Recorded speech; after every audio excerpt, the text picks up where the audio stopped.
Right, we're going back to the Republic of Ireland's game tonight. Delighted to say Rachel Sullivan of Girls on the Ball is with us. Rachel, good morning to you. How are you? Good morning. I'm very well, thank you. How are you? We've been talking a little bit about the importance of the game tonight from Ireland's perspective. Notwithstanding the fact that France have already qualified, they are also preparing for the Olympic Games, which is a home Olympic Games, which means that whoever gets selected tonight, if they're not first choice at the moment, they're not going to be phoning it in either. Yeah, I'm trying to hope they'll take a bit of a laissez-faire attitude, given all the other things they have to contend with. But I'm not sure that's the case, especially with the depth in that squad. So even if they aren't starting their absolute best 11, it's going to be a tough one for Ireland either way. What would be realistic from Ireland's perspective tonight, even if it is a laissez-faire French team? Is a narrow defeat going to be something that ultimately we look back on and go, Ireland have come out of this group and managed to get a reasonable playoff opponent, and that's about the best we could have hoped for given the quality of teams that we're up against?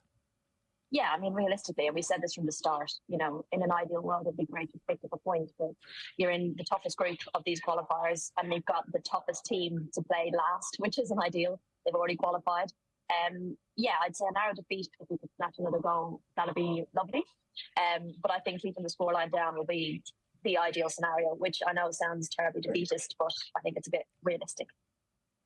What's your general sense, Rachel, of how confident Ireland fans can be about the playoff path that is inevitably coming, where Ireland are going to win their first game of playoffs against a League C team? It would be astonishing if they didn't, and then play a League B team. It does feel that while the group that they've been presented with now is unfortunate in the context of League A, was the group that they had in League B quite fortunate? Because you look at the likes of Wales and Scotland potentially being opponents, and I do wonder if they're cut above the League B teams that the Republic of Ireland played in the previous Nations League campaign. To a degree, yeah, it was probably slightly fortunate with the Group B group that they got. But I think Wales and Scotland at times have struggled to perform when you expect them to win games. And I think when the pressure's on, Scotland have experience in qualifying for major tournaments before, but when the pressure's on, I think should they face either of those teams, I'd still be back in Ireland. I wouldn't be going in kind of, I'd be nervous, but I wouldn't be thinking, we're definitely going to lose this game. So I think, if they get the path of, they will get a Group C team. If they can get a Group B team, I think confidence for the fans, the team are going to be confident. And I think fans can take confidence in that. And I think something that they'll take out of this group stage they've played despite the results is the confidence that they can come and be on this big stage. And these teams are not shirking them. They're not looking at Ireland and thinking, we've got to win. This is going to be easy. I think they've come and shown what they can do against the big teams. So it will give them a lot of confidence going into those playoffs. And ultimately, that should give the fans confidence. We might just try and re-establish the connection there. The sound isn't great at the moment, Rachel, so we'll just give you a buzz back on a different line to try and improve it there. I think that's really the point here, isn't it? How confident the team are going to be in the aftermath of losing these games. Like, they're all clearly some of the most competitive people who've ever played their sport in Ireland. And so therefore, they don't see the fact that they've lost these games. They see the fact that they're in the games. Yeah, and also they'll be back playing club football before the playoffs actually take place in October, and then November, December for the second round of playoffs. So the draw is going to take place on Friday, and no matter what happens tonight, the first round is going to be against a League C team. And then, as we mentioned before, that 4-goal cushion that Ireland have against Iceland is going to be key for the second round. Basically gives them a 1 in 6 chance of playing a League A team as opposed to a guaranteed League A team. So that's the difference. That's what's on the line here. It's very, very stark. But I don't think against Iceland tonight that the 4-goal turnaround is actually going to be achieved by Poland. But I guess France could come to Cork and put on an absolute masterclass as well, with players fighting for spots in the Olympic team and all that. That's possibly the dangerous one. The thing to do is to get a point, or have a famous victory against the side who are phoning it in a little bit, and take it out of any period of doubt. Rachel, sorry, you're back. We were just speculating there about the difference in mindset that these full-time professional competitive athletes have versus us, who are looking at the results going, oh, that must be terrible, to defeat after defeat after defeat. But Owen makes the other point as well, that they'll all go back to their clubs, and so they will have an opportunity against a team to get some confidence in the first round of playoffs And that's what's most important. So in the aftermath of the England game, for example, listening to the audio, they're all delighted because they'd scored late and they knew that was going to have a significant impact on what happens next. For us outside the group, it's like, oh, Jesus, it's another defeat. But it's a very fine balancing act that they've managed to get right, it seems, inside the group. Yeah, there's a lot of context around this. I mean, yeah, you can just look at the results and think, God, this is awful. We've lost everything. But, as I said, we talked about this at the beginning. We said if we could make a draw here or there, we feel like we were doing well in this group. We knew what we were coming into. We know the calibre of teams are up against. And I think a lot of the results have been pretty close as well, which I think is another kind of bit of confidence they can take. You look at that Sweden game, I thought they were terribly unlucky not to get a point out of that game. So I think from the players' perspective, they know how they performed. They know how they've played on the big stage. They're not going to feel, I don't think they're going to feel defeatist. I think they were very realistic about how they were going into this group and what we get out of it. And I think they've gotten a huge amount of experience out of it, especially the younger players. And that's something I've been really impressed with watching them play.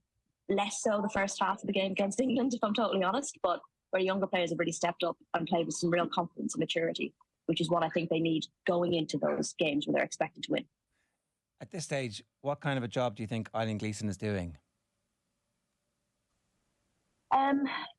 It's a tough job. I'm not going to lie. I think I've been really impressed with the confidence that's been instilled in the team and the camaraderie around the team. I've spoken to a few players about that, especially players who recently come into the team. I've spoken about how there's never been an environment like it in terms of that feeling, that team feeling, and that specialness within that group. And I think that's something that's going to be fostered from the top down. I would like to feel like at the end of this group, we'd have a clearer idea of the starting 11, the style of play Ireland want to play. I think I'm maybe not 100% sure on that at the moment, which, we weren't probably going to win these games. So it was an opportunity to try and find that and come out of that and say, we know who our best 11 are. We know the style of football we want to play. And I'm not sure we fully grasped that from Group A, but like I said, it was always going to be a very difficult job for her coming into that group. I've been pretty impressed with how they played. That's the biggest debate in world football at the moment, isn't it?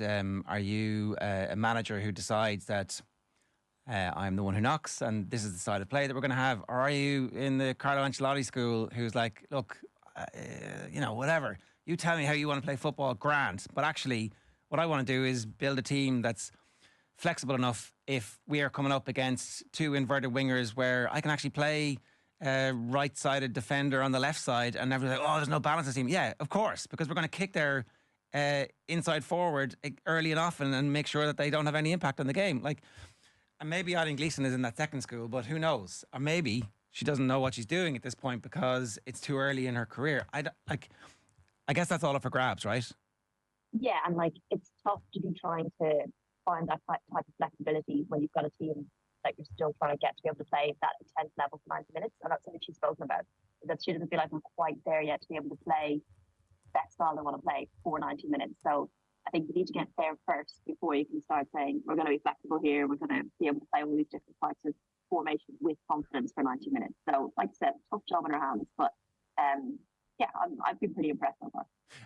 And maybe there is no best 11 is the other side of that. When you're a team who isn't going to be a team that dominates possession against the top tier nations, that the whole notion of a best 11 is actually slightly anachronistic now. Yeah, I think as well, when some of your kind of the players you lean on can be quite flexible themselves and versatile a little bit, and they can offer you different things in key matches.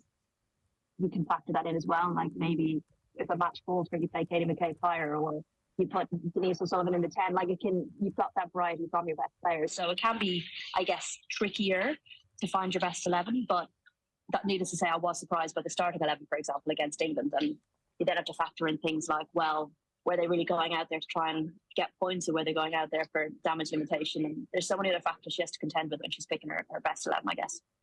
The Katie McCabe speculation is all over the newspapers today about a potential move to Lyon. What's your understanding about the potential for that to happen?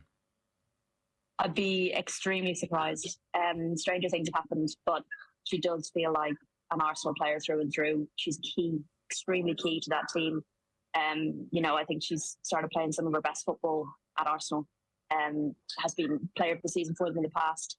So yeah, I'd be surprised, but the lure of guaranteed Champions League and winners is always going to be there. But I'd be surprised. But yeah, like I said, stranger rumours have become true in the past, so we shall see.